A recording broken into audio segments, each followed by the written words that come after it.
I don't need a 36 and me to know where I'm from. You don't even, if I do a 26 and me, they'll say I'm from Nigeria. You don't even do a 26 and me DNA test. It'll tell you where you're from. You don't even, I will show you where you're from. I really have to come up with something better than this. Is Johnny with TigerBomb MMA. Today I'm going over UFC 305, Plessis versus Adesanya, giving you my thoughts and predictions on the entire, how many fights are there? 12-bout card taking place in Perth, Western Australia. It's going to be a good card. Pay-per-view time. We've got a ton of Australian representatives, some New Zealanders on this card. Interesting overall presentation, I would think, because they have a couple randos on there that I didn't expect, like Kenan Song is on this card for whatever reason. I think he actually fought in Australia quite a bit in his early career. But yeah, it's a pretty good card to get us back on track after the previous card that we had, the Tybura versus Spivak card, where it wasn't the best card, and it was kind of well known that it wasn't going to be. And I'll give you my thoughts on that in a bit. But yeah, this card, Plessis versus Adesanya, it is going to be the grudge match, and the grudge match to end all grudge matches, because there's it's a fight between two guys because one guy can say a word and the other guy can't. And that's really the rivalry between these two. Other reasons beyond that. But yeah, it's going to be a good fight. At least I would hope so, because when there seems to be a lot of animosity between two guys, it tends to be that it's a snooze fest where it's like, oh my God, they're going to kill each other. Like we just saw recently with that kid that got kicked out of the UFC, Mokaev, and then, oh dear God, like for real, like they were barking at each other. There was some sexual assault trying to happen. I should probably bleep that part, but nothing came of that fight. And I hope that these two guys can actually go out there and prove that one of them's better than the other, instead of just like patty caking each other. More so looking at Adesanya on this one, but I'll give you my thoughts on this entire bout in a bit. But I will first give you my thoughts on the Tybura versus Spivak card, where overall I went, out of 10 total bouts, I got 3 wrong, so I went 7 out of 10, 70%. It wasn't bad. Even the one guy that I actually thought was going to win, I think I still accurately predicted what could have happened in that fight. But yeah, first fight of the night, we had Stephanie Luciano versus Talia. Damn it, I still have that issue naming her. Talita Alencar. I gave Alencar way too much credit. I thought, and this is my master plan, I'm like, I'm gonna live bet this fight. Yeah, no, never had a chance. Luciano looked amazing. She looked well improved. I was like, ooh, she did that thing, and oh my God, she learned from that last fight. Alencar looked exactly and was treated exactly as she should have been.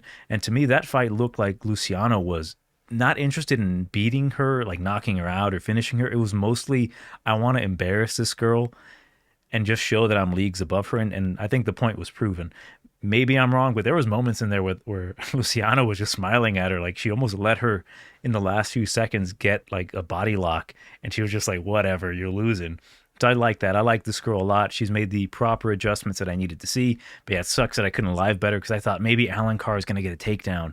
For the love of God, she never went for a takedown. And it was kind of the card of fighters fighting idiotically. There's one guy, I'm probably going to have to bleep my thoughts on that one in a bit. But in this case, like if I had Alencar money line or anything like that, like some people did, and I don't blame them, because you kind of expect, hey, try taking her down. She didn't try. So, it is what it is. Now we learned our lesson with this death gasser. And it almost seemed like she fought that way, not to death gas, but it ultimately made her look worse. So anyways, Yusuf Zalal defeats Jarno Aarons. I picked Zalal. I picked him by sub. Rear naked choke. He did it way too early. I thought he was going to do it in the second round. Jarno Aarons, I just saw a post where he's contemplating, he didn't say it, but he's contemplating retirement, which I think sucks. I think he is talented. I really do think he's a good fighter. It's really, really, really, they're giving him kind of tough competition. It's almost like they're doing the same thing that they did to Yusuf. They were giving him really tough competition. Not the hardest, but ultimately they gave him Topuria, and then a really tough wrestler making his debut. And with Zalal, or I'm sorry, with Aarons, they gave him tough competition. William Gomis for his debut, that's a tough out. That's a really tough out because that kid is really, really,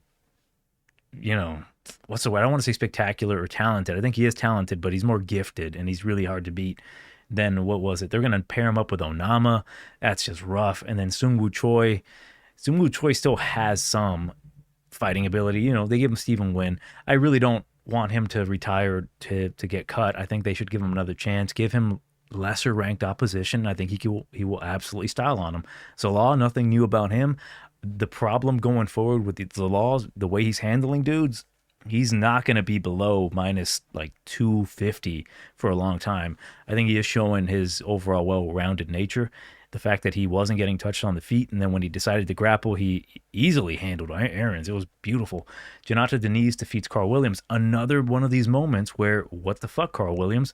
I picked Williams because, to be honest, too much of a pussy of me to bet Denise because I thought he had a really good chance here. But the fact of him getting taken down early, that would have been a big problem if I picked Carl Williams or I didn't pick Carl Williams and Williams fought intelligently. In this case, he didn't try any takedowns.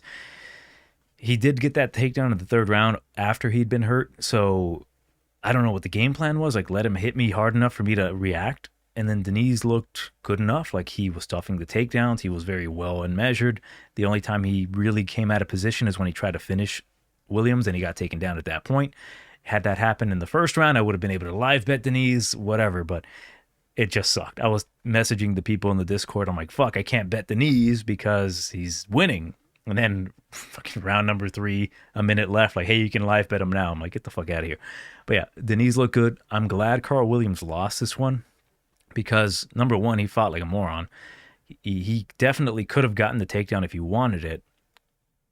I'm living in like a weird parallel. I'm like, I just hate it when fighters don't fight for people's money sometimes, like, hey, you put on the research, you can see this guy has nothing off of his back and he doesn't do it. I'm like, all right, whatever.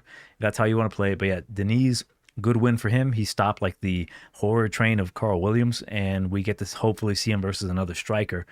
That would be fun. Like, this guy versus another striker. Fireworks. Carol Rosa just whoops the shit out of Panic Hanzad, like beats the shit out of her. And it just kind of proved it. Like, she was the higher level girl between the middling level girls, and Carol just proved herself to be the much better of the two. Panny, she had nothing for her, like nothing at all. Like, she didn't even know how to check the leg kicks. It's not that she didn't know.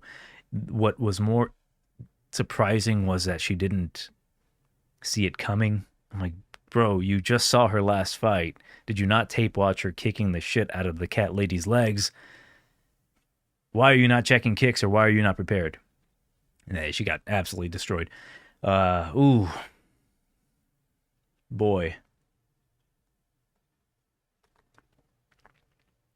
Before I talk about Kazama versus Shar Alam Pusi, I was talking to my girlfriend. She had told me, hey, my old bank account is essentially going to get closed because I haven't used it in a long time. There's like $25-$30 in there. I'm going to go cash it out, whatever. I'm like, hey, I got an idea. Give me that money. I will parlay it with a bunch of stupid favorites and some other crap, and I can maybe double or triple your money. She's like, whatever, I don't care.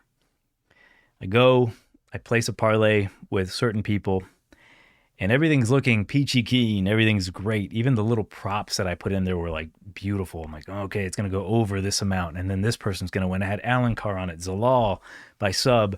I had Denise versus Williams over 1.5. Carahosa. And then here comes Sharalam Pusi Gregorio. And what did I say about this guy? I said he should come out here and knock him out in the first round. Like, don't even let this guy get started. He's got good jiu-jitsu, but he is not UFC level. You can show him the door. Just don't let him get anything going. Like, I even said, like, if you're not having Aljamain on your back, working these positions, I don't know what you're doing. Let me tell you what I saw in that fight. Kazama absolutely needed this win, and he went out there and he got it. But he also showed me that he is God damn, he is not UFC caliber. He has great skills, but he is not UFC caliber.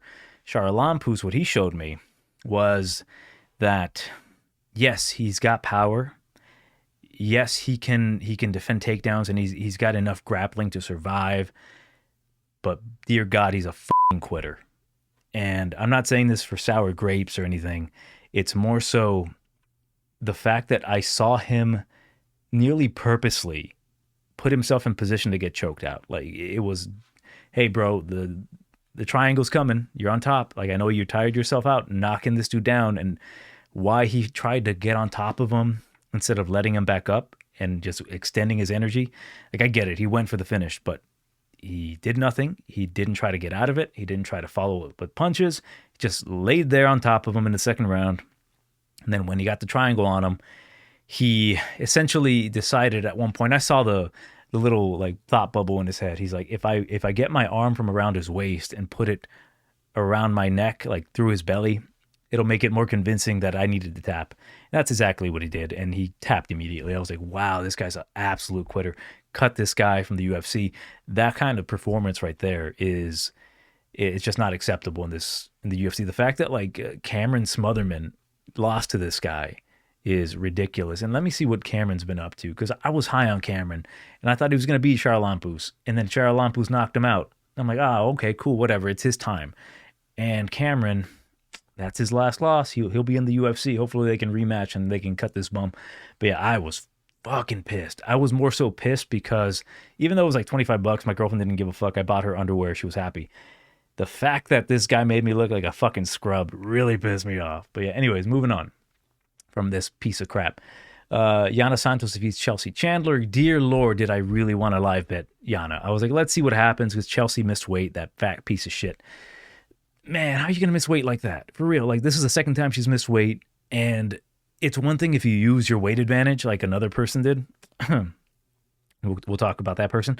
But it's one thing to use your weight advantage, and then there's another way for it to like let it hinder you and look like absolute shit. She looked like pudding out there, like just super slow, super pudding, and made Yana look great. Like the commentary team's like, this is the best Yana's ever looked. Yana looks the same. She hasn't done anything. She's just hitting a punching bag. Chelsea, I was slightly high on her because I saw the potential, and then she just never evolved. She just is still a regional fighter and Fade City going forward. If you give her another midget that she can lay on top of and miss weight, we'll see. But Yana looked good here because she had no threat. And I'm trying to remember, did I live bet her? No, I didn't. I tried because she just ballooned up immediately. I tried to get like the plus minus 115 when it started, disappeared immediately. Minus 200, disappeared immediately. And then at a certain point, I'm like, nah, this is just for a women's MMA bout. It's not worth live betting like ridiculous odds. But Chris Gutierrez, on the other hand, oh Lord, he is my savior, because he looked, against Kwang Lee, he looked whatever. He didn't cover his price tag. He won the first round. He ballooned the hell up. And then something magical happened. Kwang Bang Lee showed some fight. And I'm like, wow, this guy's awesome. He's going for it. He's not letting this guy on the outside just kick him to death. He went for it. He took him down. He took his back. And then something beautiful happened. The odds went from like minus 800 to minus 165. And your boy cashed in on that. I jumped all over that line. I'm like, yeah, he's going to survive this, and he's just going to pussyfoot his way to victory. And I'm like, yeah, it's beautiful. He did exactly that. So I'm not mad at Chris Gutierrez because he made me that plus money, or not plus money, but just money in general, because he was minus 165. But I was just happy that he did enough to win. But for a fight, if I had no money on it, I'd be criticizing him to no end. He didn't throw many punches. He looked so bad. Like that version, if that would have fought Basharat, I can at least say Basharat would have mean mugged him and made louder noises like, ugh, ugh, and he probably would have stolen the fight. This version of Chris Gutierrez looked god awful. And then let's see, Danny Barlow defeats Nikolai Veretennikov. They both look like absolute shit. Danny, the biggest issue with Danny is that he is too talented, too fast, too powerful. He is too good. He doesn't like showing it sometimes. Like, he's just sometimes lazy. Yep. Very lazy. This Danny Barlow, very lazy. Doesn't like to punch.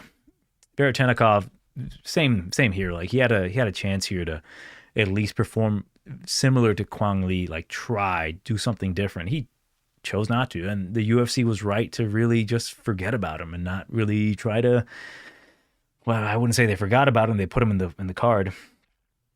But had it not been short notice, I don't think they would have called him up. Yeah, Danny Barlow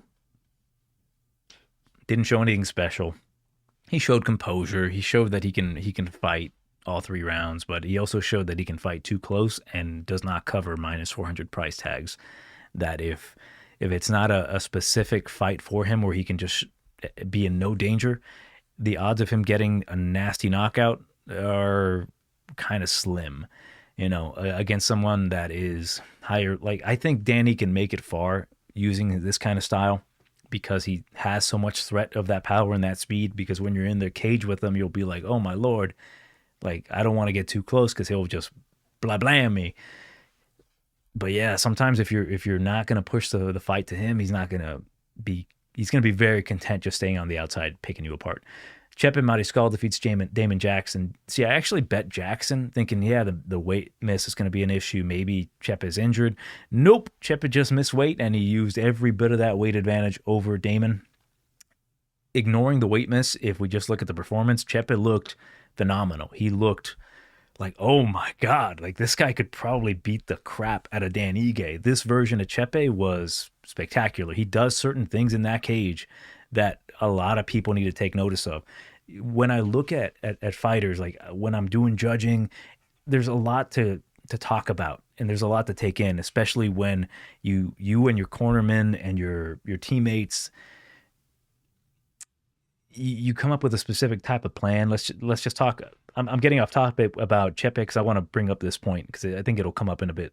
But say if you remember Greg Jackson would say things during a fight that would get in the ears of the judges to think, oh wow, maybe he did actually land that punch, or oh wow, maybe he is being very expertly defensive. With Chepe, what he does is he does it all by himself. Like, there are going to be situations in a fight where, say, there's a lot of grappling, because this was very, very grappling heavy. Damon was looking good early. He even cut Chepe. And Chepe, in my eyes, was losing that round, not round number 1, up until Chepe kind of bitch tossed him, got on top of him in any moment in that grappling exchange, because when it's grappling, it's basically 50-50 unless someone's got a superior position on there. And when the striking is close, it's a really difficult round to judge. So what Chepe does, and I've noticed this in 2 occasions, that when he has any opportunity in a very close position where maybe the other guy might have outlanded you, but he's going for a takedown, he will hit you with some ridiculously hard shots that just sound loud. He did it against Charrier, and he did it to Damon Jackson in round number 2.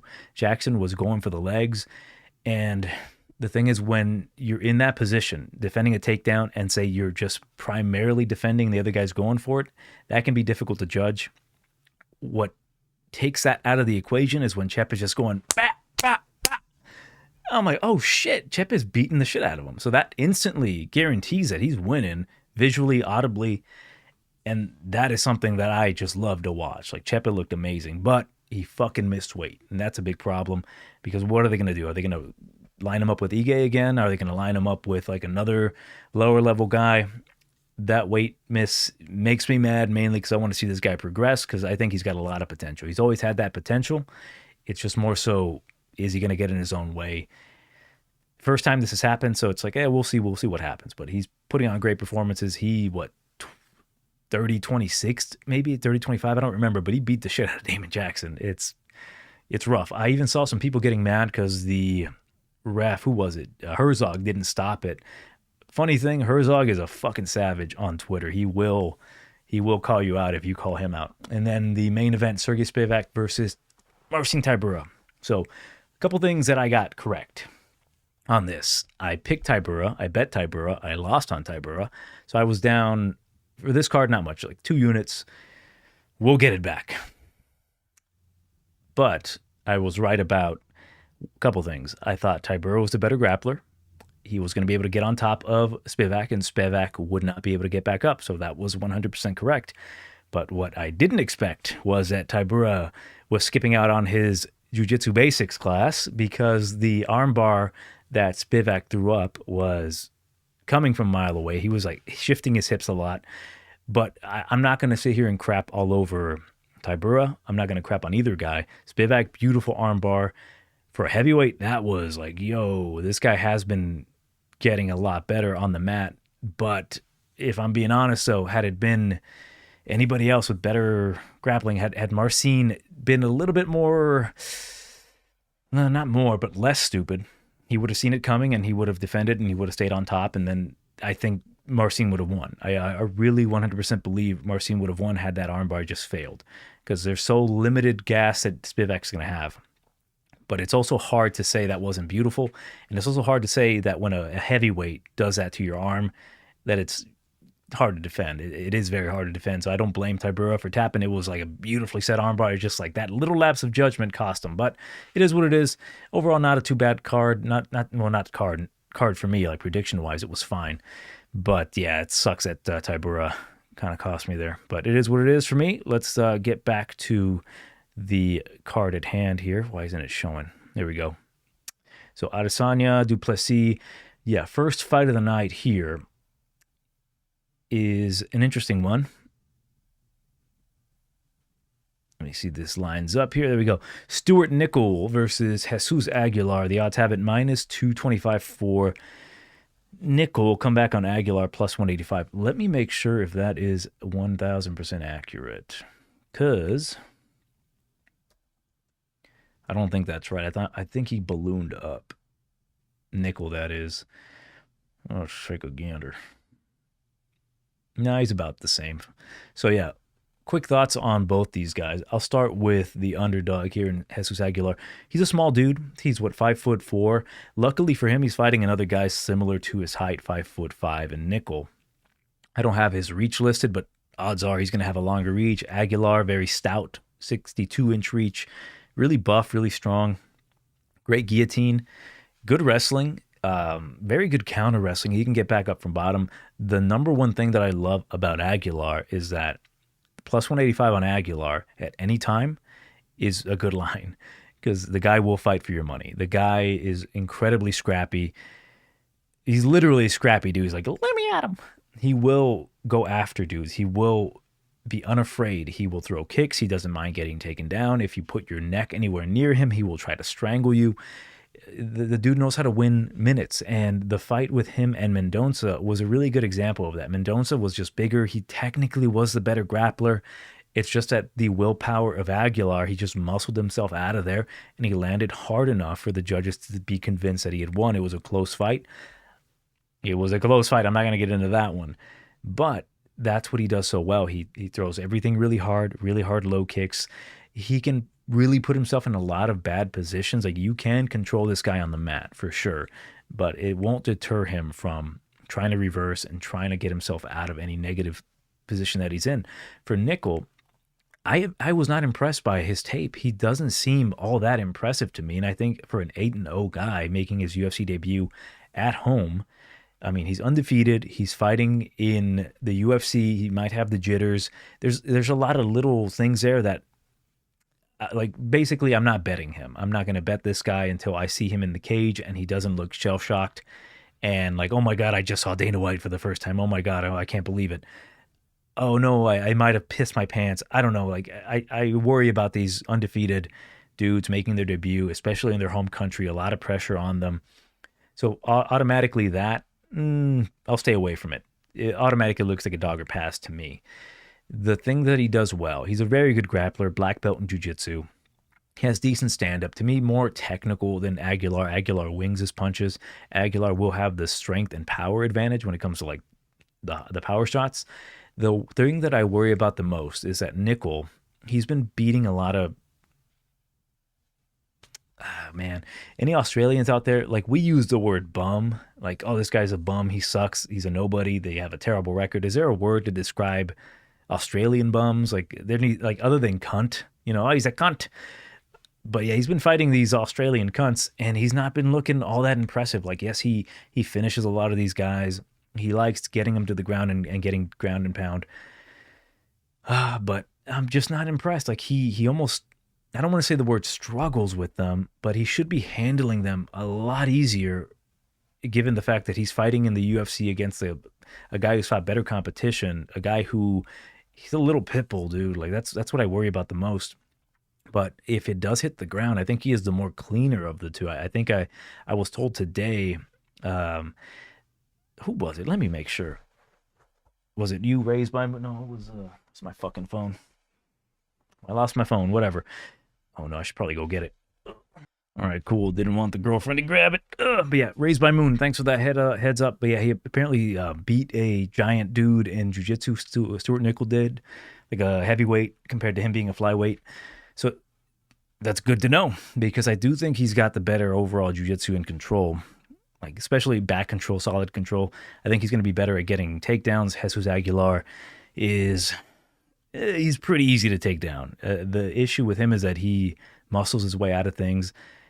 I think it's going to be a really back and forth fight. It could be very close. The thing I have the most worry about is that he will probably get the hometown decision. Nicoll, that is.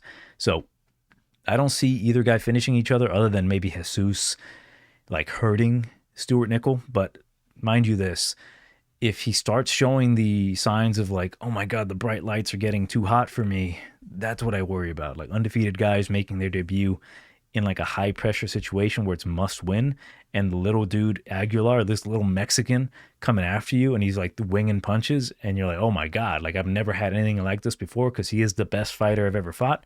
Shit like that does sketch me out, but I will take Nicoll. I might bet Aguilar. This is like a dog or pass, but if things go according to tape watch and according to like intelligence, like a trained chimpanzee were to look at this and say, oh, well, the guy that doesn't get taken down easily should win because he's got a black belt in jiu-jitsu, back control. That's how I see this happening. I think just control time in minutes. If Stuart Nicoll comes out here and finishes Aguilar, that'd be impressive. That'd be very impressive because Aguilar is, he only gets beat by like top dudes like Tyra, and Tyra just made it real easy. Take Nicoll by decision, but probably will take a shot on Jesus Aguilar here, little pitbull. Next bout we've got at welterweight. We've got Ricky Glenn moving up to welterweight, and he is fighting Song Kenan Song.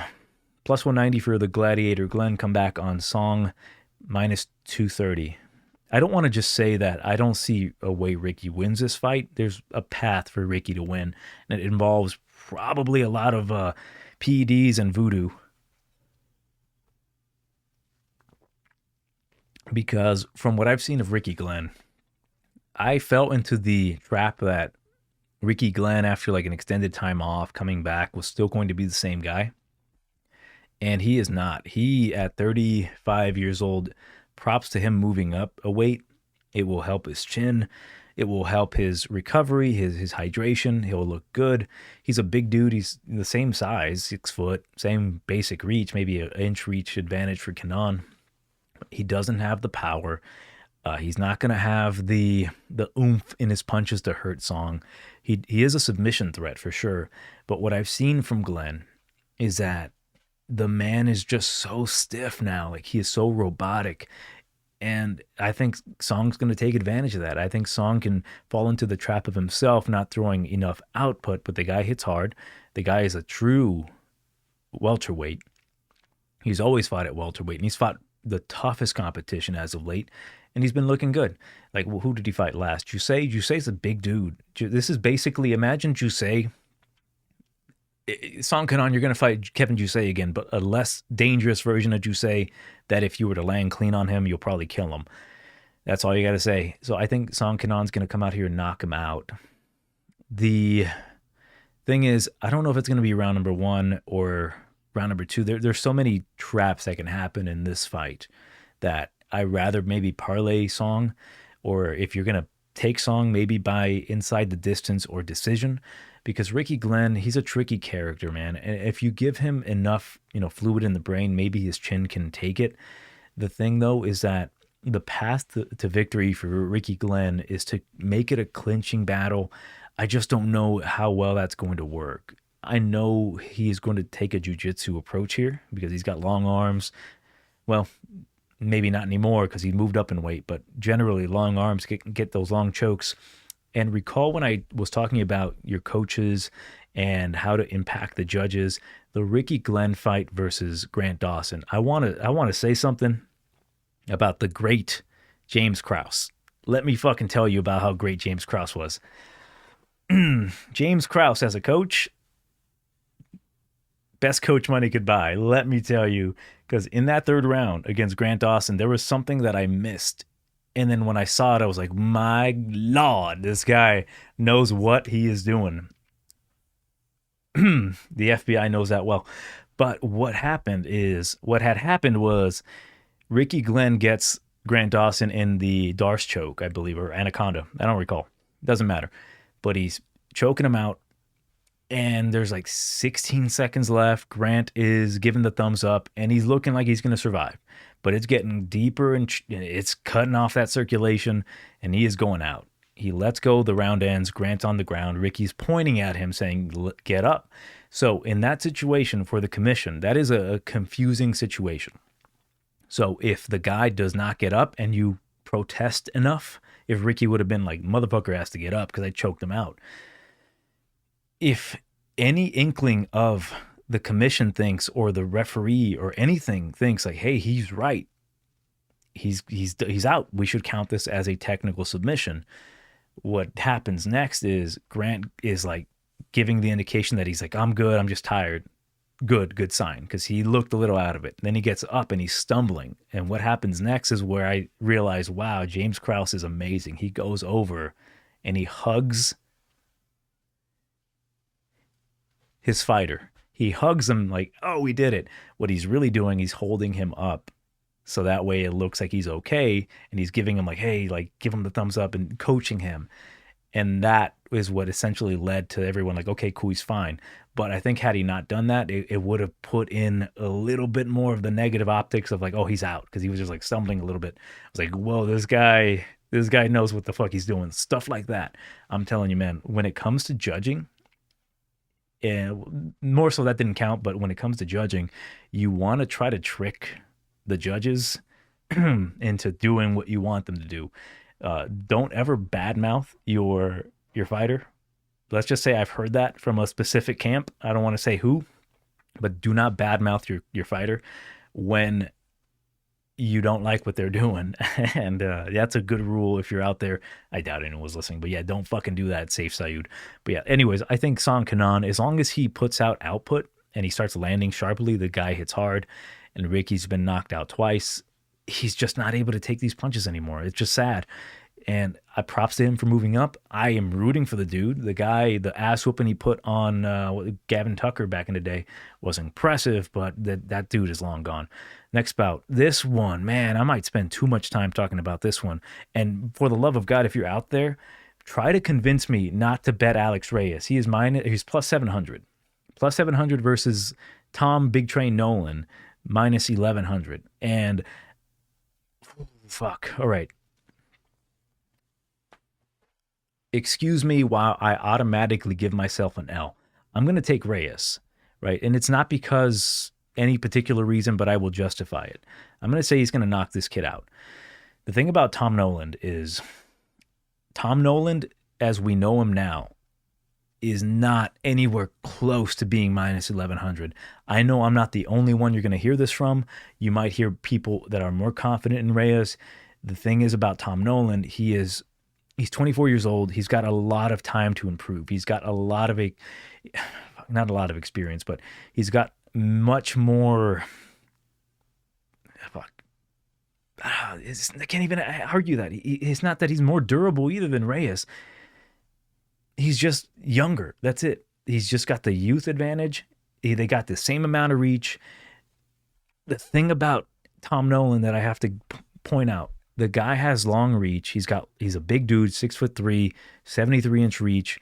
Doesn't use his reach for shit. He doesn't know how to use it. And that is absolutely frustrating.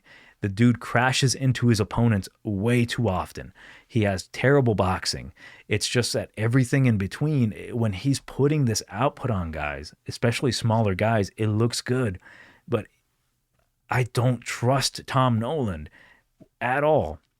The problem with me kind of talking shit about him is that that's basing it off of his last performance. He's still very young, And if I was his coach, I would make him watch that last fight with him, well, both of his last fights. The one with Mota was embarrassing. This guy has the advantage on the outside, but he chooses to come in close to Mota where he can bang him up. And the same thing with Victor Martinez. Victor Martinez was content getting his ass beat from the outside, and then Tom Nolan crashes into him. And that's the biggest issue. He crashes into his opponents where they have the ability to tap his shitty chin. And I think Tom Nolan actually has a bad chin, because when you're getting hit like that and you're getting stumbled by like the Victor Martinez of the world, like I'll give him credit for Mota. Mota hits hard. But if Victor Martinez is hurting you like that, that's a combination of bad defense and probably bad genetics for your shitty chin. This is not the fight for him. Alex Reyes, ignore his age. You look at his fighting style, black belt in jiu-jitsu. You know, his brother is Alex Reyes. His brother is Dominic Reyes. So Dominic's a big dude. They've been training together all their lives. This is almost a tailor-made fight for Alex, where all he has to do is not get picked apart from the outside and create a scramble, use his wrestling, and get it to the ground and maybe beat up Tom. The other thing, I think Reyes has a better chin than Tom Nolan. I think he's kind of proven it. Yes, he got knocked out by Charlie Campbell in his last fight, but I don't think he looked all that bad. I think his boxing looked good.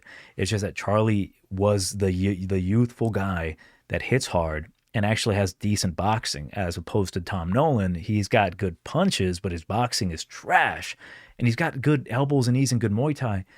It's just, I think he is just so used to running through guys with his technique that it looks good on paper, but when you break it down, there's a lot of improvements needed. And the problem why I'm having an issue with this fight is that, yes, Tom Nolan, in that short amount of time, what was it, 2 months ago, he could 100% drill getting better at boxing, getting his hands up, not being loosey-goosey, not leaving his chin in the air. But I think Alex Reyes has an absolute great chance here to show this kid, like, hey, you're going to imagine, man, he's going to try to treat him like Nicolas Mota. Like, I'm going to run through this old geezer. He's 37, one touch and he'll go down. Reyes has to just move his head and counter overhands, and I think he can catch Tom with his hands down. So I'm thinking Reyes is the play. Like, there's no way you can convince me that Tom Nolan on any parlay. Maybe the fight doesn't go the distance, but there's just so much negative with Tom, and I think there's a lot of negative perception with Alex Reyes. Like, he got knocked out twice, once by Mike Perry by a knee 6 years ago, and it's more so to me that he may be old, but he really doesn't have that many miles on him because he just hasn't been fighting as often. He seemed a little rusty against Charlie Campbell, but again, Charlie is a much better prospect than Tom Nolan. I don't think Tom has a plan B if he gets dropped. If he gets dropped and put on his back, I think Reyes takes advantage of him and molests him on the ground. If Reyes hits him and knocks him out, I think Tom's only real path is to knock out Reyes. And if he can't do that, what is his plan B? Is he's going to stay on the outside? What if Reyes starts mixing in takedowns? I don't know, man. I really don't trust Tom.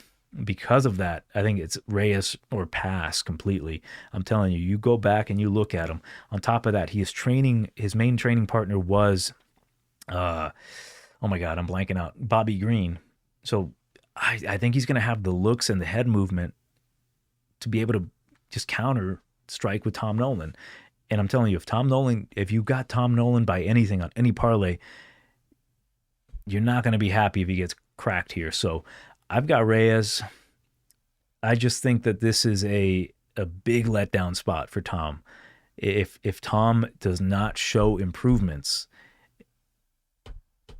I think he's going to get knocked out. And this could be the knockout that makes him think, okay, maybe it's time to change things up. That could have been the last fight, but I have no way of knowing that. Like, I'm not seeing him training his boxing, at least with Reyes. I know what he brings to the table. I know he has a plan B. And I really think that his overall striking didn't look all that bad against Charlie. It's just more so that Charlie kind of caught him, because he caught a kick from Charlie at one point, and Charlie has kind of caught him, like backhanded him. And that kind of put him on Queer Street for a while, and he just was never able to recover. So we'll see if Tom comes out here and just runs through Alex. Well, egg on my face. But if that doesn't happen, I really do believe that skill-wise, Alex Reyes is better. It's just that perception of a 37-year-old guy with, 2 losses on his record in the UFC coming in against a young dude who is a bit of a knockout guy. Oh no, he's going to knock him out. I don't know if it's that simple. So for that reason, I'm going to take Alex Reyes by knockout in the first round. Next bout should be pretty easy here. Jack Jenkins versus Herbert Burns, minus 550 for Jenkins. Jesus, that's ridiculous. Not because it's like not a good line. It isn't a good line. Like, you can't take it, but damn, minus 550. Like, Herbert Burns is a dangerous cat. He is plus 410. The thing about Burns, I think we all know, Brazilian deathgasser. He only has one good round, and there's a way to easily sap his energy and just hit him to the body. Jack Jenkins, what we know about him, kicks ridiculously hard. Dude's really strong. He's youthful. Kicks to the body. He's a well-rounded guy. He has been submitted twice. But I think Jack is a cerebral guy. I don't think he's dumb enough to be like, well, let me finish off Gilbert Burns with some ground and pound. Let me get in his guard. No. Or not Gilbert, Herbert. Herbert Burns he's really, really good. Like, he's good on the ground. Like, I have no problem saying that there's a chance here that Burns could take the back of Jack, choke him the fuck out, or drag him to the ground, use some cheeky little tactics, like maybe grab the shorts, drag him down, take his back, or even get him into a triangle. That's how good I think Herbert Burns' jiu-jitsu is. His striking's not all that bad either. He can contend a bit with Jack, but I think Jack just hits way too hard. He's got the more hard body. He's going to be able to hit Herbert to the body hard enough for Herbert to maybe back off a bit. This needs to be a smart performance from Jack Jenkins, and that's what I'm expecting here. I do expect him to knock him out in the second round, maybe even the third. But main thing is play the game with Herbert. Make yourself the matador, and when you have the openings, hit him to the body, kick him from the outside. Just stay very measured and avoid getting taken down. Wear on his gas tank, because that's the thing about Herbert Burns. Herbert's always a good little sprinkle because he's got that ability. If he's worked on his cardio, I don't even think it's that. I think that when he is fighting, it's a different story because his cardio gets sapped that easier. If he's purely striking, I think he can go for 3 rounds. If he's purely grappling and jiu-jitsu, I think he can have that cardio, but just a mixture of both, the getting up and getting back down, it just wears on him to a point. And especially if you add knees to the body, elbows, all that, his energy is going to get sapped even quicker. And there's no way I can bet Herbert myself like I did it last time against Arce, and he got a point deducted from him. I'm like, man, dude, I picked Arce, but I'm like, there's a chance here that Herbert could look good. And then, like Arce just made him look like a fool. And he's got a thing about him as well, is that he seems a little floppy to me. Like, if you hit him just really good once, it's going to be like very difficult for him to try to get back up to the feet. And if you do that too many times, they might just call it off, like the same thing that happened with him and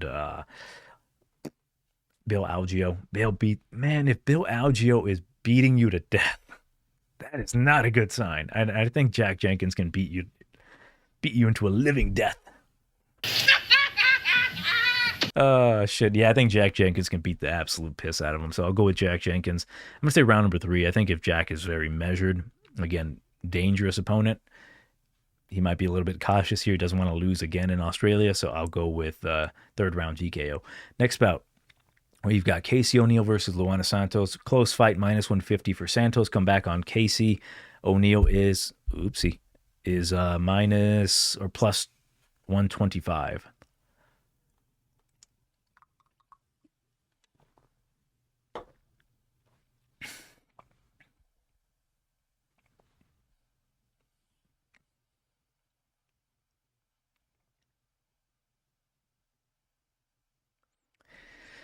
Trying to think of how to approach this.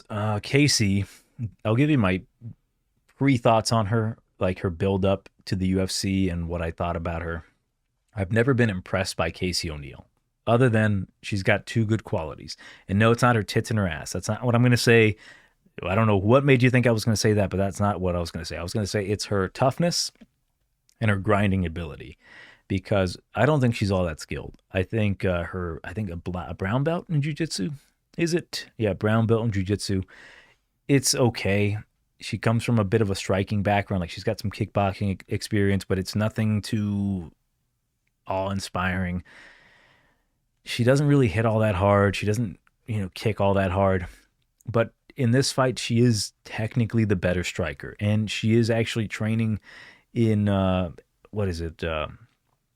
Fight Ready right now with Eddie Cha. So I'm hoping that her striking looks better.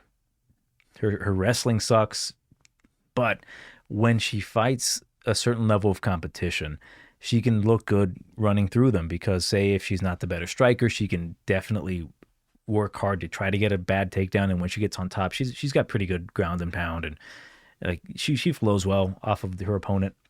Luana Santos, on the other hand, I think that she needs a lot of work herself. I think recently with her performances, you're going to be tempted to think like, oh yeah, she'll run through this girl. And I don't really think that's truly the case. I think there's a bit of value here with Casey O'Neill because she is the more technical fighter. I think she can find her way into a point fighting style where if, say, Luana hits, I think Luana hits hard. I think her punches are very good. When they connect, they're good. It's just she can be a little wild sometimes, and she comes from that judo background, and I would want her to use that here against Casey. Casey, when typically she isn't doing well on the feet, and for example, you see the Lipski fight, Lipski was lighting her up, and she was landing on Lipski herself, but the difference in power was just night and day. So say Luana does have the power advantage, and it becomes I hit you, you hit me, and then Casey hits her more, and Luana's missing because, the improvements of Casey O'Neill in this fight. And then Luana goes for the judo toss and bitch tosses her. That's what I would like to see. I think she has that ability to win on two fronts. Casey, I don't really see her having a whole ton of success off of her back, maybe getting back up. But I can see this fight being a bit closer than the odds indicate. I think with Luana, let me see if the line has upped a bit. Yeah, she's like minus 175. So there are some people more confident in Luana. And not to say that I'm not. I am going to pick her to win by a decision. But I do want to see those improvements from Casey. I'm curious because she was a bit content doing what she was doing, kind of being mid as fuck everywhere and running through certain level of competition, but then she fought, higher level competition, and those tricks weren't working. Luana, she's still very young. She's 24, and I think she needs a bit more work, but between the two, I think she's a little bit more complete than Casey, where there's some tweaks that you can do with Luana, like fixing her striking, which I do think have been there. They've been made. She's looking good. And her ability to just toss girls, I think her weight management is under control. And when you look at her only loss, and I criticized her at first for this loss, and that was to Jenna Bishop. I was like, whoa, you're getting beat by this 38-year-old woman. And I think that's aging very well because Jenna has proven to be a very good fighter. And, not recently. She got beat up by a 20-some-year-old kid. But yeah, with Luana, I think she's got a higher ceiling than Casey O'Neill. That I think Casey has a lot of bad habits that need to be ironed out, and I think if they do get ironed out, she can definitely become a solid fighter. I like what she brings to the table in her perseverance, her toughness, her ability to just move forward, take a shot, and then just keep grinding you. And if she can improve her takedowns and she can improve her striking and maybe develop a little bit more power, she can definitely make this a closer fight. But I do have Santos by decision to win this one out. What I worry about the most is that if it becomes a close enough fight that it might become hey, let's just give it to the local girl, which I think Casey would qualify as the local girl. So still, I'll go Santos decision. I think with her power advantage, and if need be, just judo tosses the bitch, I think she can have that easier performance. Now, next bout here, we got Josh Culibao versus Ricardo Ramos. And I did a bit of work on this one because there's some danger with picking Josh, and I'll have to explain. And then Ricardo, he's on a 2-fight losing streak. He is plus 145. Josh is minus 170. So with Ricardo Ramos, and I'll spoil it. I'm going to go with Josh, but I have to justify some things. Ricardo Ramos with his back against the wall, I think we know what he's going to want to do here. I think he's made some good improvements. The guy's striking has always been pretty flashy, like mostly a kicker. The dude can spinning side kick you, spinning elbow you, like throw kicks from the out, like two tap jumping high kicks. He's mostly at kicking range. Not impressed by that. And he can get away with that when it comes to, guys he's not afraid to strike with. Josh Culibao, much, much better striker than Ricardo Ramos here. And I want to talk about Josh's last fight in a bit, but I'll talk about Ricardo Ramos's recent string of losses here. With Ricardo Ramos, he's been choked out twice by guys with apparently good guillotines. I knew that Erosa had a good guillotine, but to find out that Jourdain has a good one, kind of a shock. That isn't going to be a problem here with against Josh. He's not going to, go for a guillotine on him. He might, but he's not going to get it. If he gets it, then Jesus, that's going to be super embarrassing for Ricardo. He's got a bit of a stigma to him because you see how talented he is. The guy can grapple his ass off. He's got that striking ability. He's not going to be afraid to strike with Josh early, but make no mistake, he's going to want to take his back and take him to the ground. But yeah, with that lack of fear of getting submitted again, because that's going to have some PTSD revolving around him, like I cannot get choked out again the same way. I think he's going to have no problem going in there and getting these takedowns, or at least attempting them. With Josh, though, if it stays on the feet for a long period of time, Josh is really good. Really fucking good. Pops a jab out. He's got a very good striking IQ. He finds openings sometimes, and I just was flabbergasted by him. Let me check my notes on him.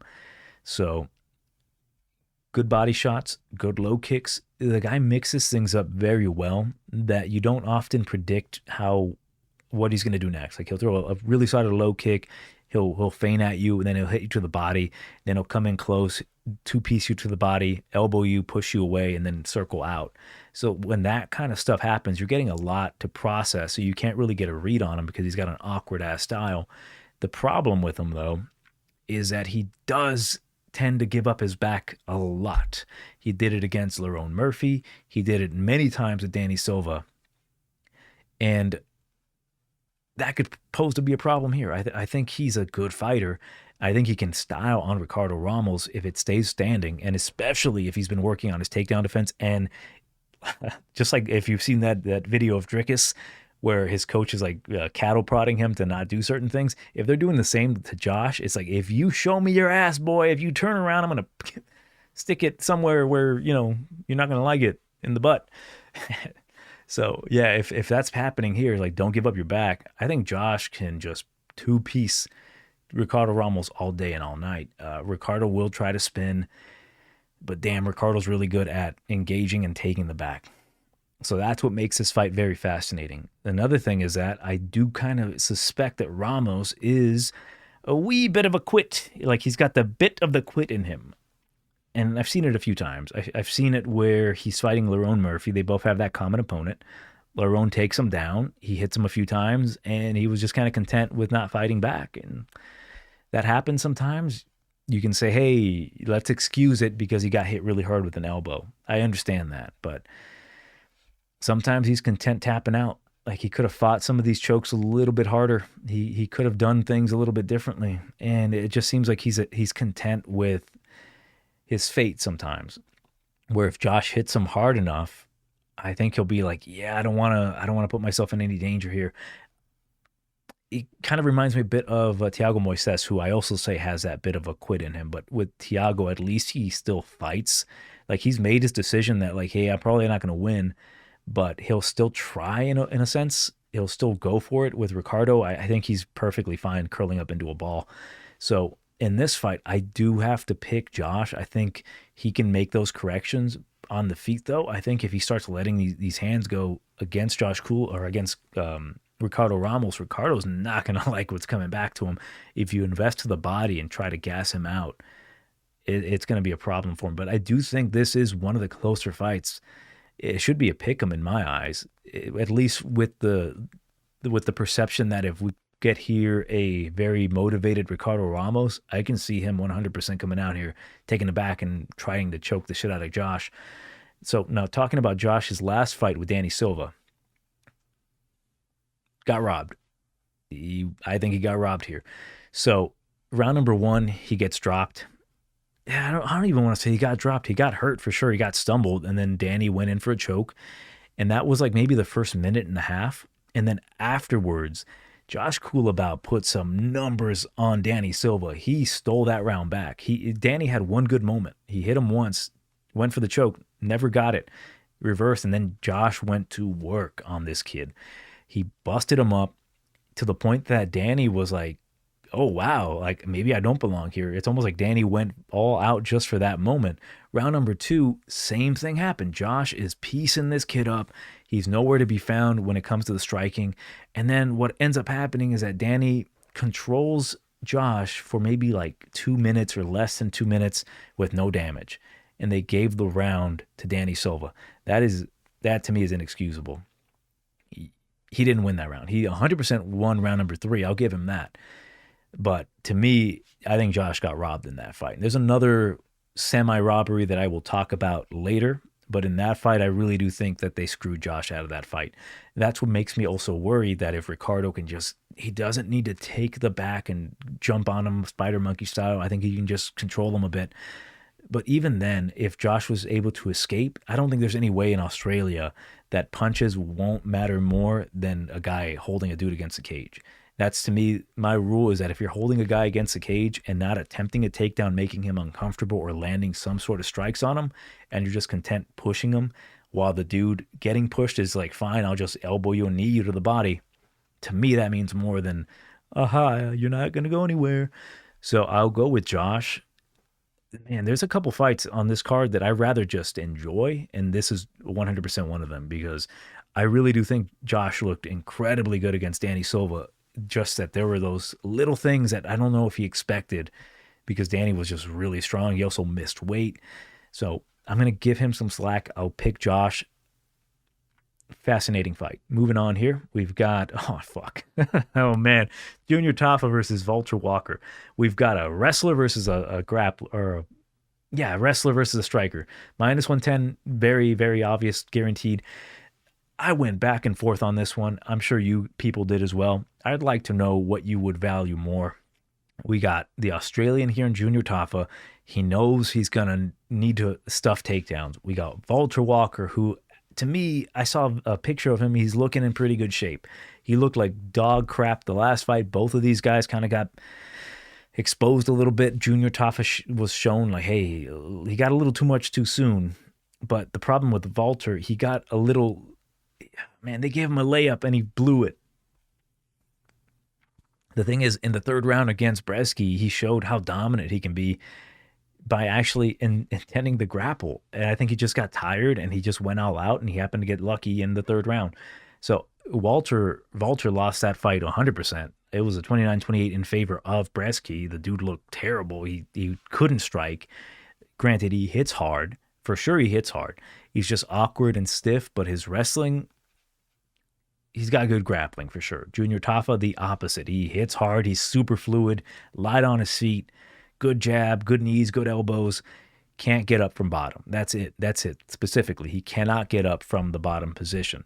Can he stuff takedowns? I think he definitely can. He's definitely shown that he has some ability to, when he knows he's in a fight with a grappler, like against Muhammad Usman, he was stuffing, but when he got to the ground, he could not get back up. So this fight is like danger written all over it, where it could be fight doesn't go the distance, or it could be a decision win for Vulture Walker, or it could be a finish for either man.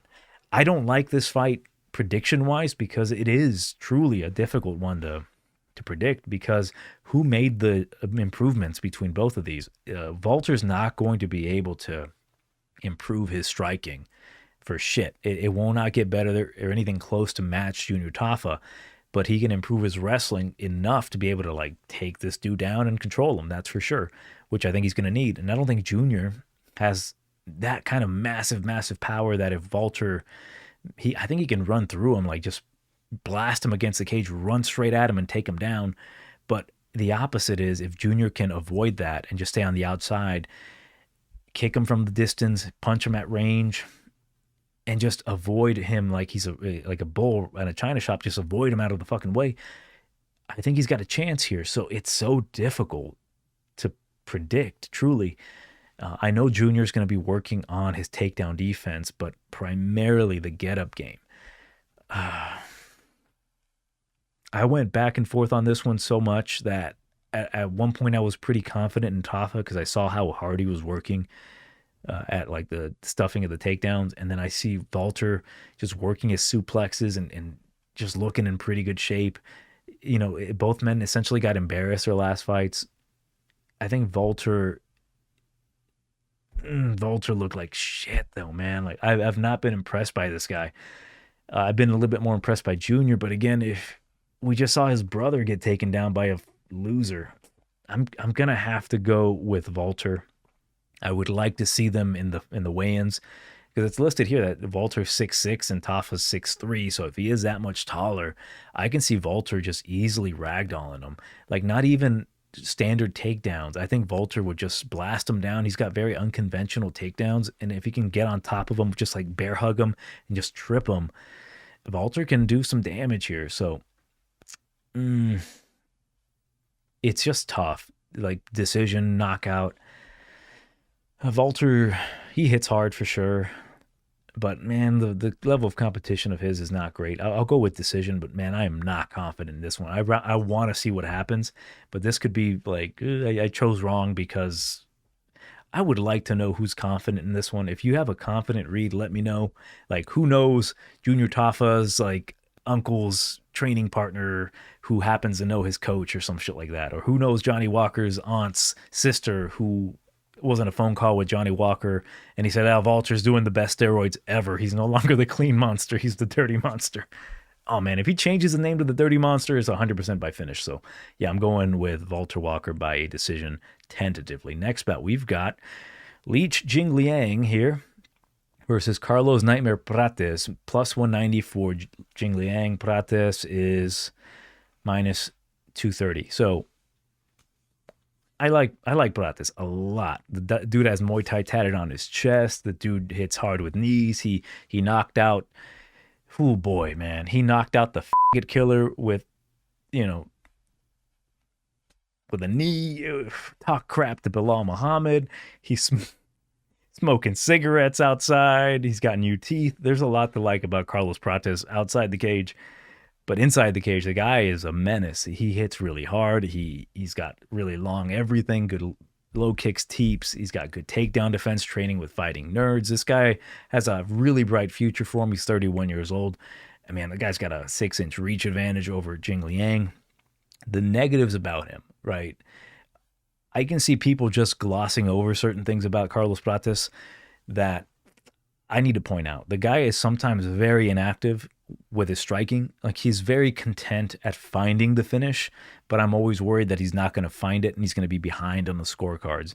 Leech Jingliang, he's off of I think he hurt his neck. His spine. He had a spine injury. Spinal. And he had to pull out against, who did he pull out against?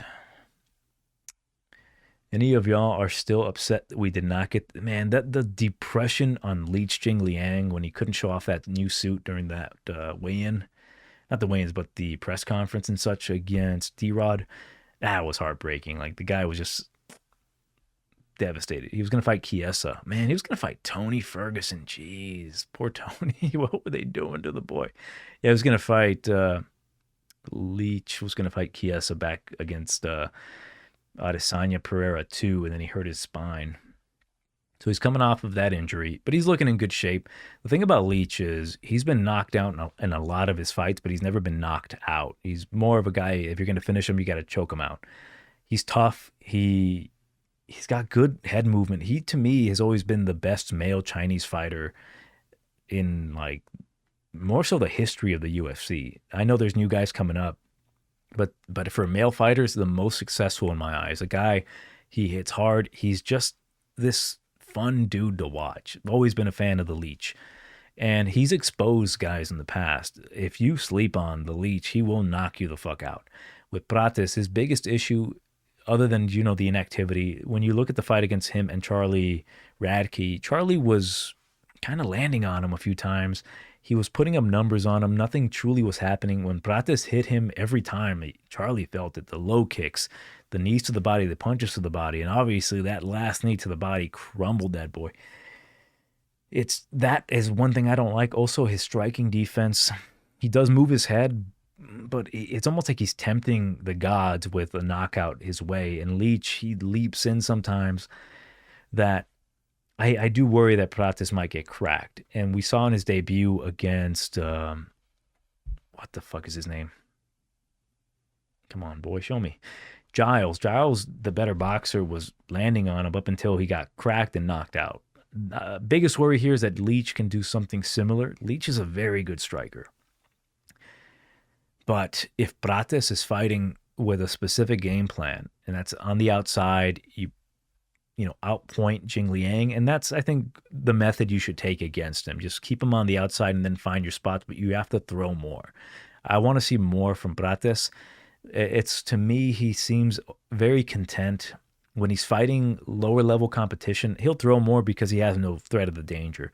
When, say, there is a bit of threat, he's a little bit more calculated, which is very good, but the output wanes there. So I want to see more output.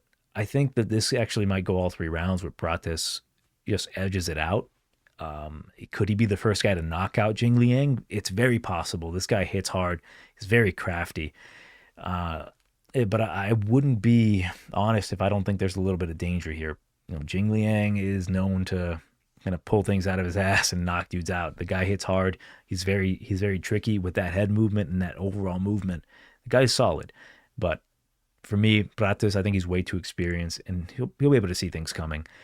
I'm hoping for a knockout. I truly am. I really want to see Prates get that knockout, because having Leach on your record, especially finishing the guy for the first time ever by strikes, that's a good look. So I'm going to go with Prates. I'm going to be hopeful and say he's going to knock him out like in the first 2 rounds, but I'm hoping another breakout performance from Prates, right? He got that really good finish. He got 2 finishes, spectacular, but visually, I think he's still taking too much time to do this. I want to see him with a little higher output. I think that's my number one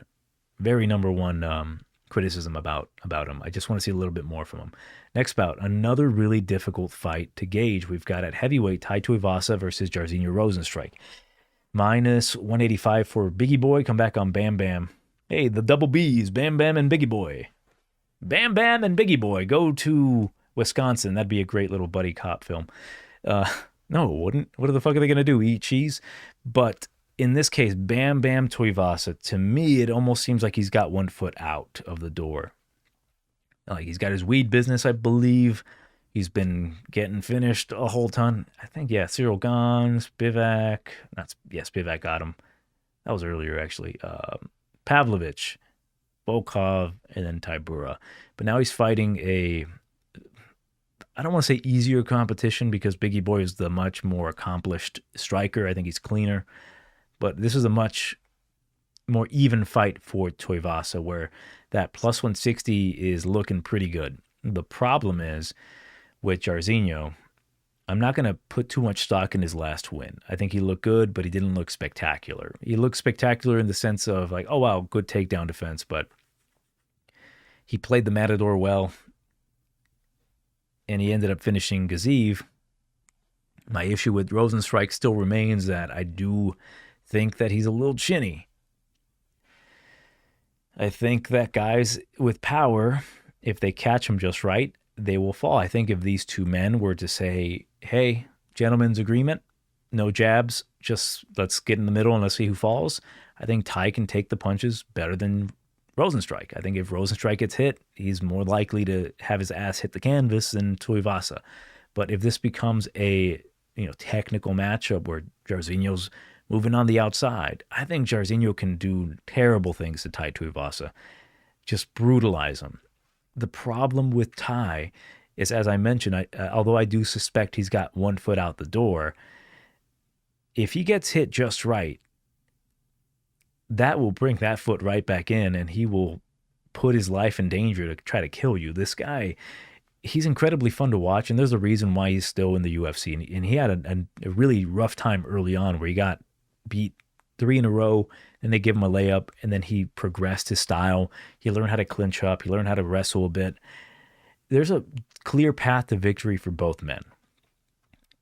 Jairzinho has a lot of negative things about him where Jairzinho Rozenstruik becomes Rozenstruik. He doesn't throw enough. He becomes too tactical. And in those occasions where he's not this like marauder, it's a double-edged sword because like if he doesn't get that finish, is he going to extend too much energy or is he going to get countered?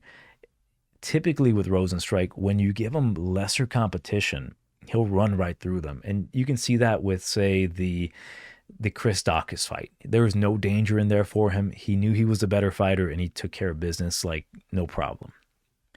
You see him, let's see, where did it happen before? Like Augusto Sakai, same thing. They gave him Cyril Gane.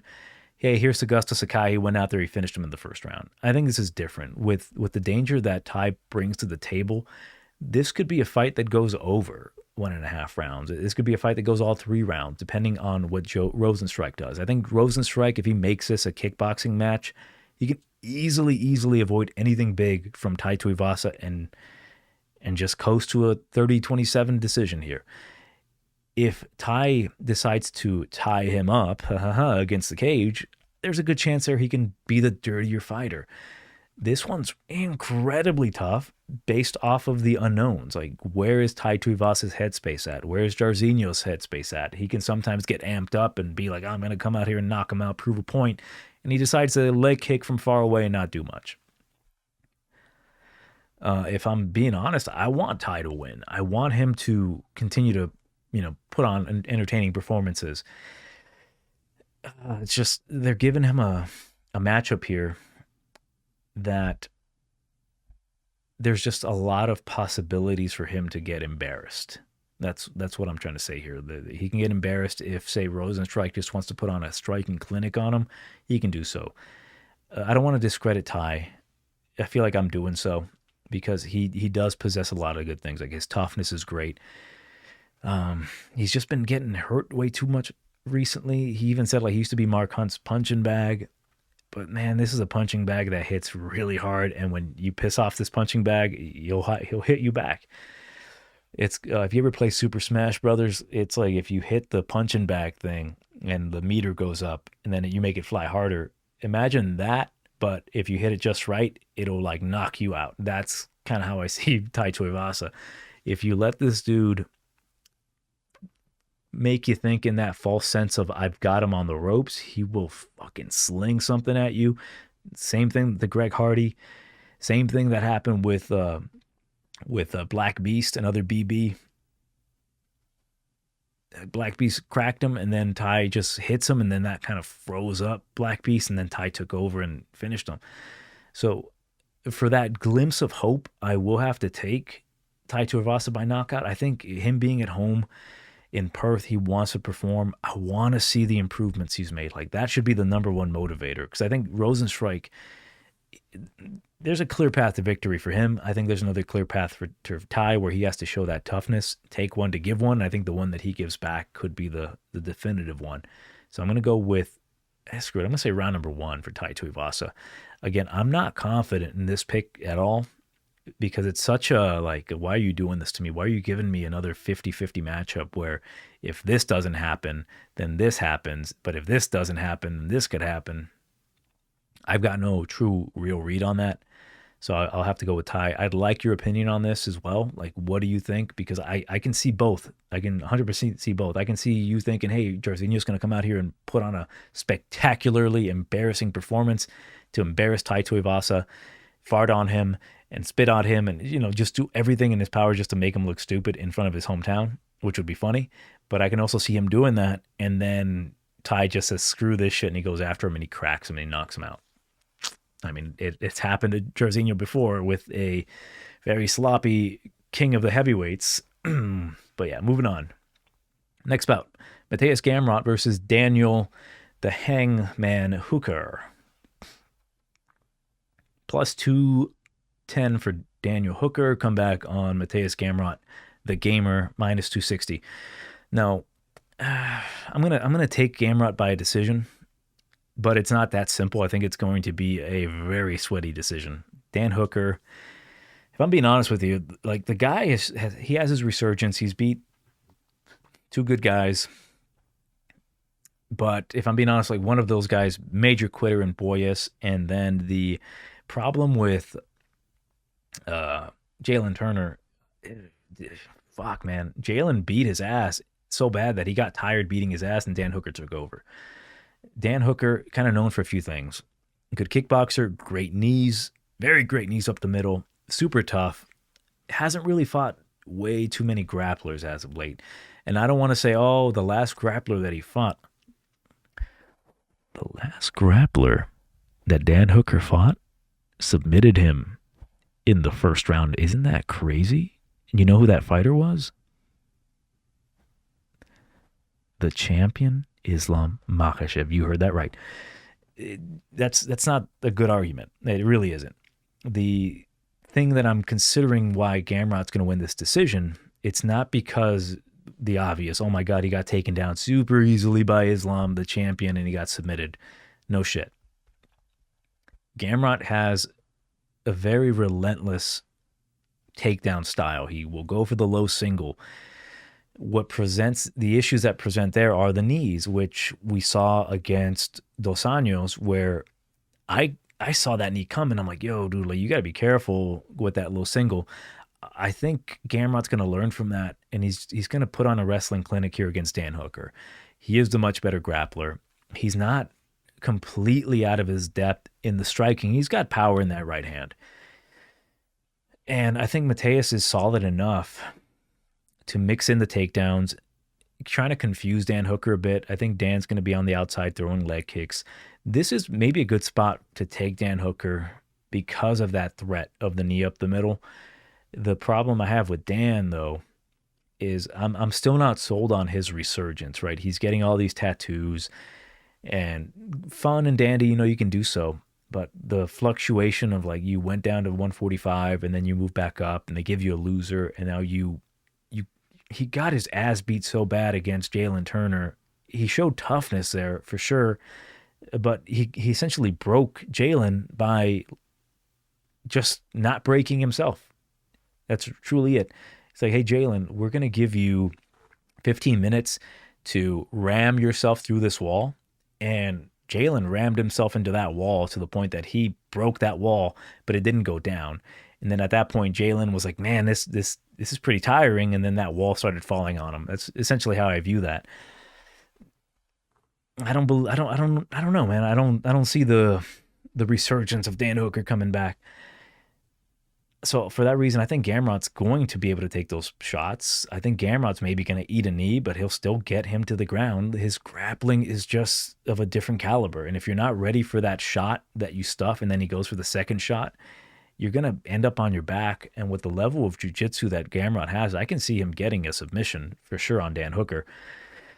I'd love to be like, he's going to get a Kimura, in the first round, because I saw this one fight. But no, for real, I think Gamrot, it's going to be a tougher fight. Dan Hooker's an experienced vet. But there's a path to beat him.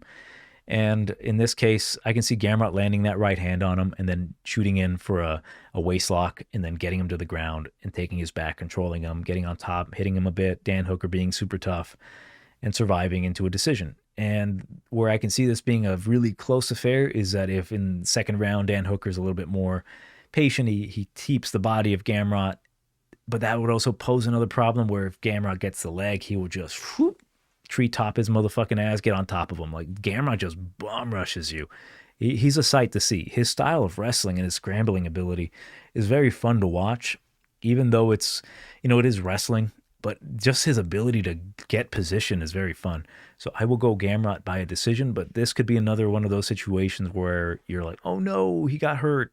But I think he'll pass this test with flying colors. I think it's a bit of not a step up nor a step down. It's just a step to the side. And he just needs to be smart here. Know that there's those weapons there from the taller guy. And if he can avoid that, we should be good.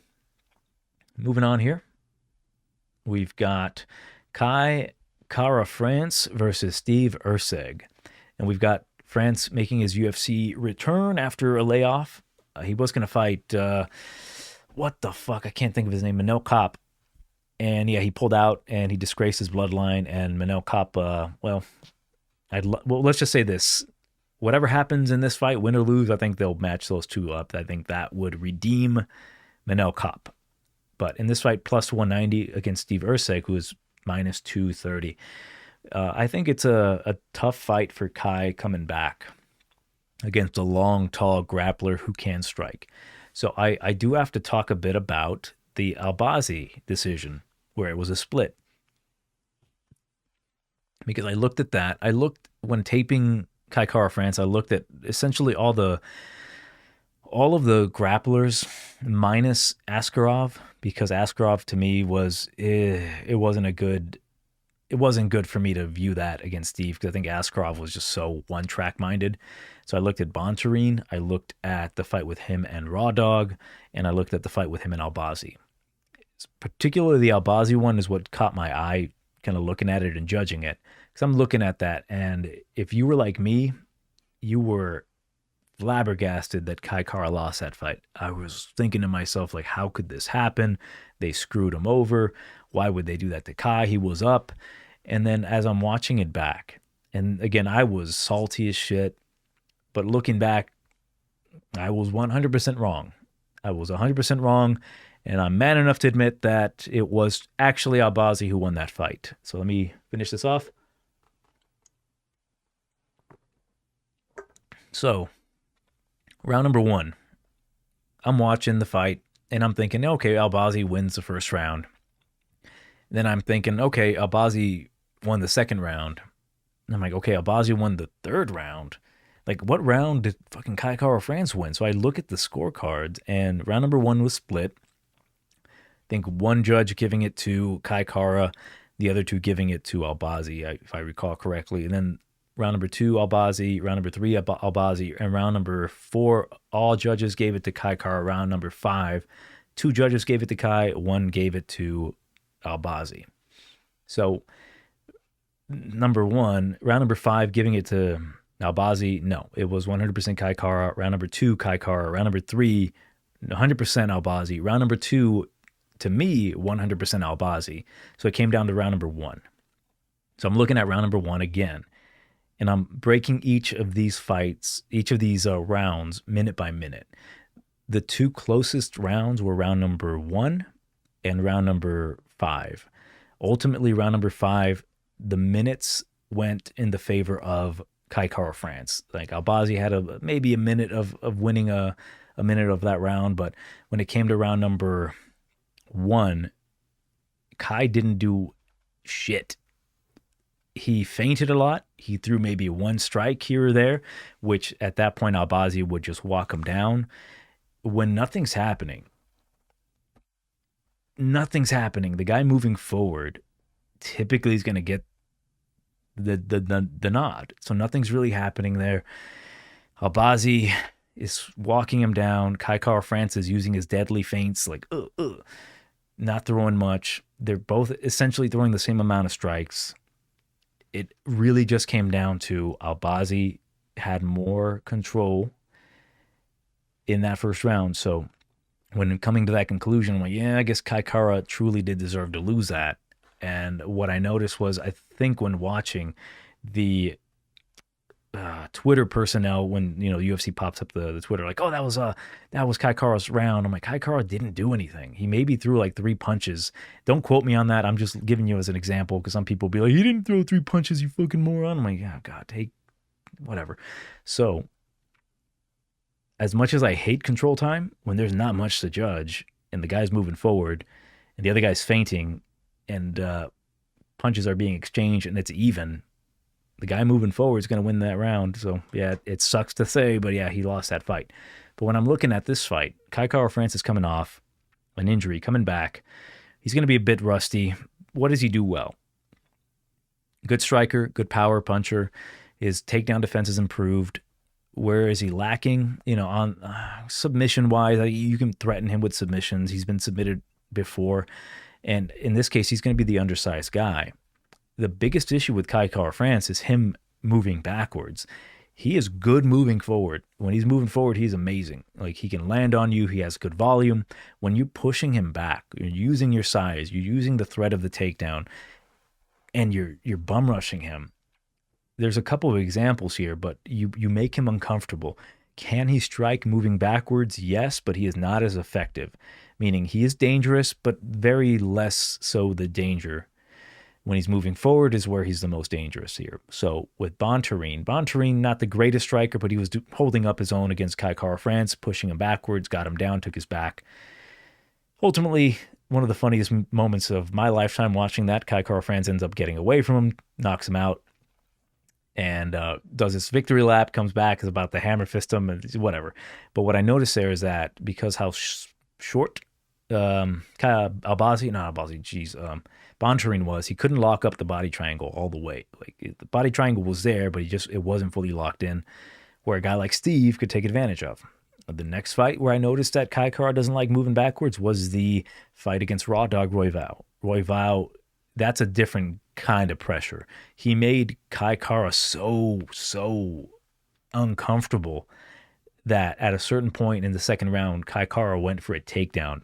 He went for a takedown on Raw Dog, and he got snatched up immediately, choked out ridiculously easily.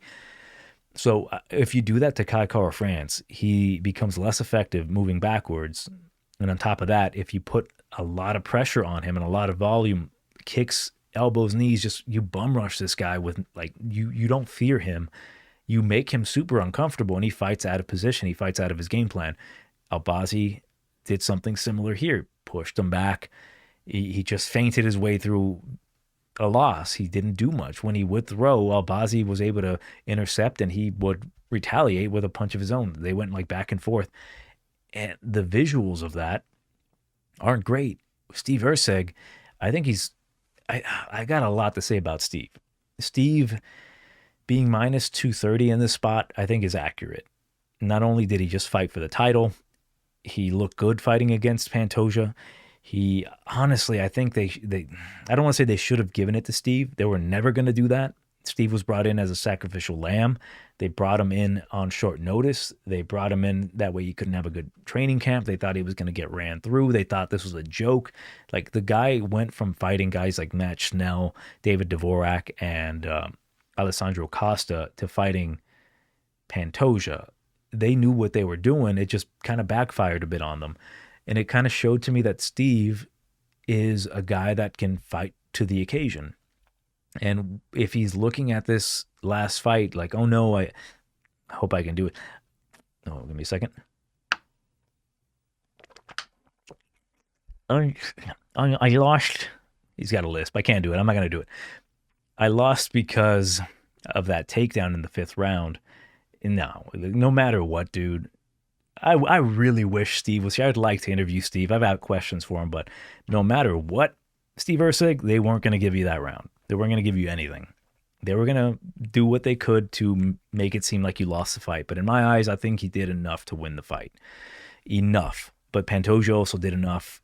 When that happens, guess who they're going to give it to in Brazil? The dude came off of... He came out of nowhere. He didn't belong in the UFC, and they gave him a title shot. That's something to be incredibly proud of. And on top of that, your confidence should be at an all-time high where you're like, yo, dude, I was inches away from being the champion on short notice, and give me a full training camp and I'll run through this guy.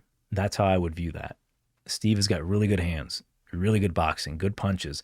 He doesn't necessarily need to grapple and wrestle, but when he does, the guy is solid. The guy is a really good fighter.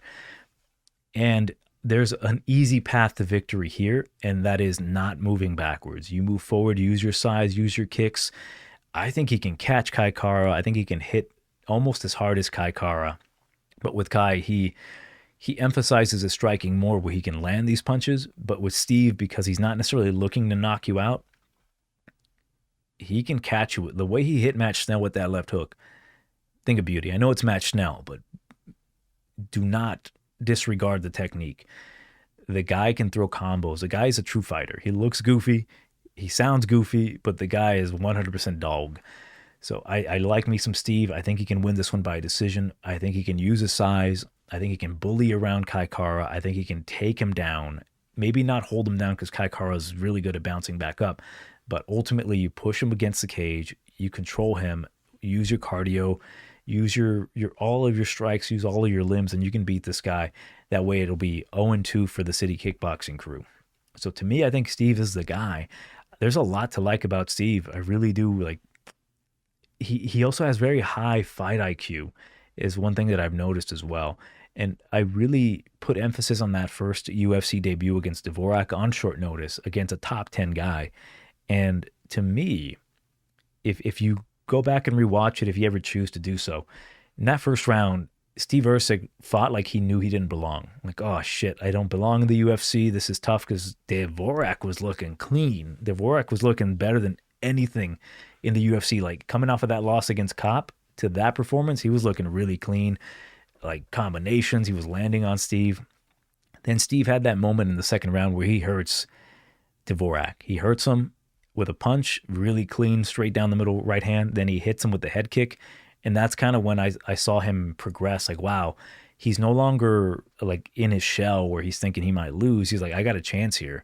And then when he started fighting like he belonged in the UFC, that third round, he looked better than ever. Like, wow, this guy is looking night and day from round number 1 to round number 3. I think it's more so that belief in himself that now that he's in the UFC, and I think added with the fact that he just fought for the title, and to me, he's the uncrowned flyweight champion of the world. If he comes out here and he's looking better than ever, improved hand speed, man, he's just so dorky that he's so unassuming. He's super unassuming. And I think there's a good chance here that, and I'm not gonna pick this, but I think there's a chance here that if he comes out and he starts faking the takedowns, he can catch Kai Kara and maybe even knock him out. Kai Kara's not like, oh my God, he's got a great chin. You can hurt Kai Kara. It's just easier to choke him out. But I will go with Steve Erecg. Put on a very measured performance, but I am interested to see how well he looks. If Kai Kara France comes out here and is just moving forward and Steve is moving back, I think they're going to try to give it to Kai Kara France, but ultimately I think Steve will make adjustments. I think his fight IQ is really high. His decision-making is very good in the cage. I mean, there was a moment in the Pantoja fight where he started like throwing elbows in close when Pantoja was getting up against the cage, I think, and he ends up cutting Pantoja. The worst thing about that was 100% of Steve Erecg round, but they didn't give it to him. The guy who did the most damage in that round didn't get the round to him. Like, oh, I got hugged for a few minutes. Let's give it to the guy who hugged him. So yeah, to me, Erecg, this is his moment. This is his moment to say, fuck, I don't want to do it, but him beating Kai Kara France, if he finishes him, came closer, we've got unfinished business. That'd be oh boy, all the boys will be a HARD. Now, moving on to the main event here, we've got Dricus Still Knocks du Plessis versus Israel Adesanya, the last style bender. Minus 135 for Adesanya. Come back on, Dricus du Plessis is plus 115. Now, to get the magical juju out of the way, I got a phone call from somebody. I'm at work, and someone called me, and this lady answers, and she's got a funny accent, and she's telling me, hey, I need this. Can you send me this? Of course. What's your email? So I get her email, and she's telling me what her email is. It's this at this. And I'm like, can you repeat the middle part? And she's like, uh-huh. Well, can you spell that for me? Yeah, it's my last name. It's D-U-P-L.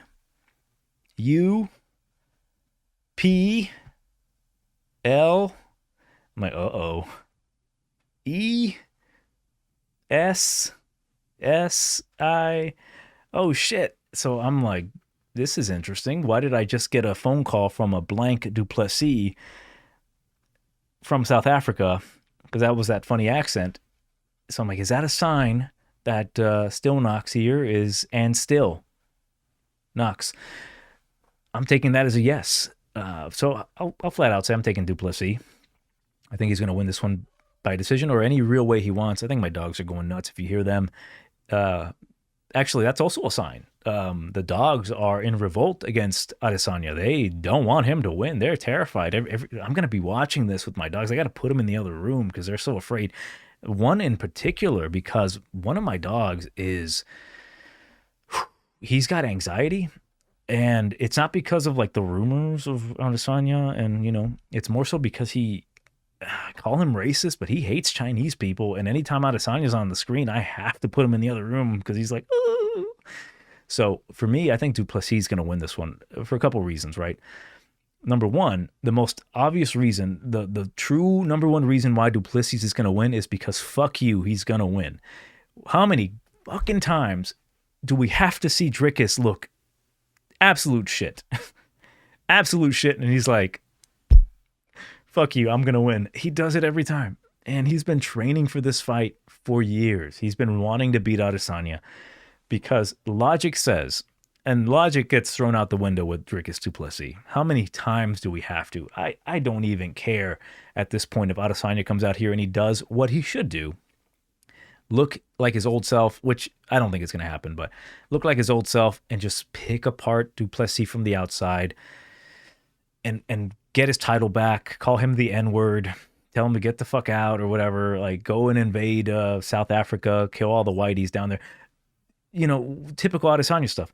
But that doesn't happen with Dricus. I think the only reason why the farmers in South Africa haven't been killed off is because Dricus is out there.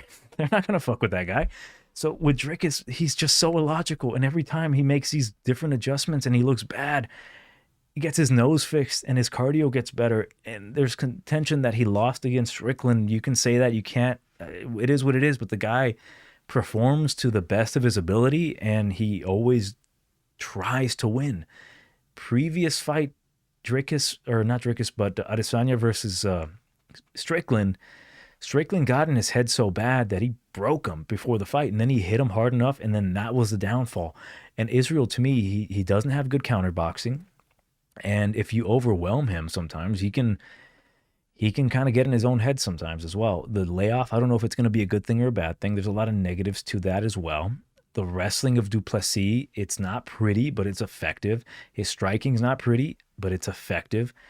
And I always think of that. I remember having someone in the comments tell me, like, you really think, this is between Rozenstruik and Ngannou, you really think Ngannou is the inferior striker to Rozenstruik? I'm like, no, I don't think I know. I think Rozenstruik's way better as a striker, pure striker, than Ngannou. But better doesn't mean more effective. The more effective fighter is the guy who lands the punches and knocks you out. It ain't fucking pretty, but it is, the word of the day, effective. And that's what Dricus is. He is uber effective at winning fights. He's uber effective at looking bad and making you think he sucks, and then he does something ridiculous. Power jabs one of the all-time greats in Robert Whittaker and crumbles him. That doesn't happen. The guy has ridiculous power. The guy has awkward strength where he can just muscle you to the ground. He's got good guillotines. He's got good submissions. The guy is just on a different level. And it's like he fights like he's on the spectrum, like the autism spectrum. I don't really know too much about that, but whatever color he is, he's the most autistic, and the way he fights is just the most effective. Israel, he's more of a clean striker. If you make it dirty against him, it's really tough for him to try to adjust. He likes keeping his distance. He cannot box well. And I think if he tries to counter with Dricus, he can be effective there. But what's to say he's going to be able to stop the takedowns of Dricus, who he's a massive dude, very powerful. It's a very deceiving matchup. I think if you are all in on Adesanya, looking good, he's 35 years old, I think there's going to be a lot of emotions going into this fight. I think Dricus is a master troll. Nothing really affects him. And we've seen that you can catch feelings, Adesanya that is, that if you bring up something, oh man, like the whole dog thing has been played out. The Chinese thing has been played out. If Dricus just like effectively like talk shit on him for whatever reasons, like, oh, your tattoos suck, like whatever little thing, and if you can hurt Adesanya's feelings, being angry is He's not good. And Dricus, to me, I think he truly embodies just, you can talk shit to him and he's fine, right? He's the Giga Uber Chad. This is, to me, what we should have seen when that original Uber Giga Chad in Paulo Costa, how he should have handled Adesanya, but he didn't fight him that way. He allowed Adesanya to pick him apart. There's a lot riding on both of these men. The one thing is that Dricus, he does truly, when he says he's going out there to knock your head off, like he 100% means it. The problem with Dricus in his last fight against Strickland, he did get jabbed up really cleanly by Strickland early. Israel doesn't have that kind of jab. He's more of a kicker from the outside. Dricus is very good at also adjusting. I thought he was dead in the water come round number 2. I'm like, yeah, he's not going to win this fight. Then he made those adjustments and he started stealing rounds from Strickland, and it made it close enough for him to win the split. I can't go against Dricus.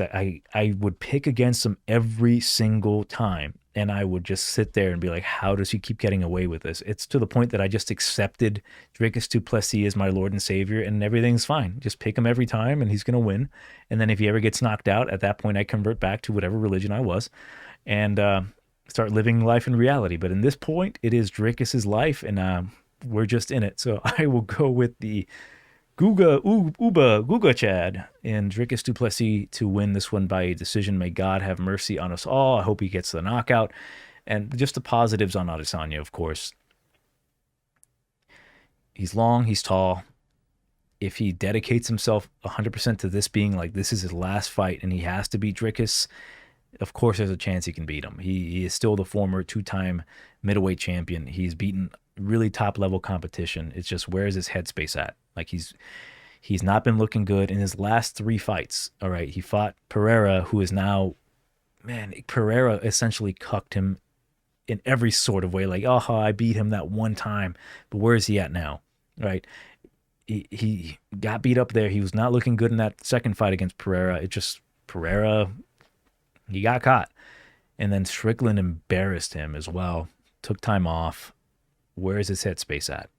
That's number one. Dricus, not worried about that at all. Like, nothing runs through that man's brain other than like eating biltong, lifting weights, and acting gay.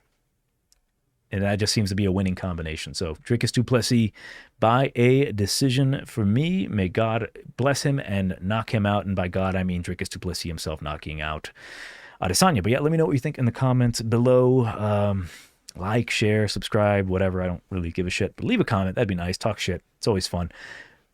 Let me know what you think in the comments in regards to how you see these fights playing out. Again, there's a couple on there that are just so difficult. They're just so difficult to predict because you would expect, like, I think that Shara Lampusi fight really got me. That pissed me off. How? Like, you got one thing to do and you don't do it. And that's how I see some of these fights. Dude, don't get taken down. You should be able to win. Dude, don't get caught. You should be able to win. But it is what it is. But yeah, Johnny, TigerBomb, I will see you next week for another exciting edition of TigerBomb, MMA, whatever.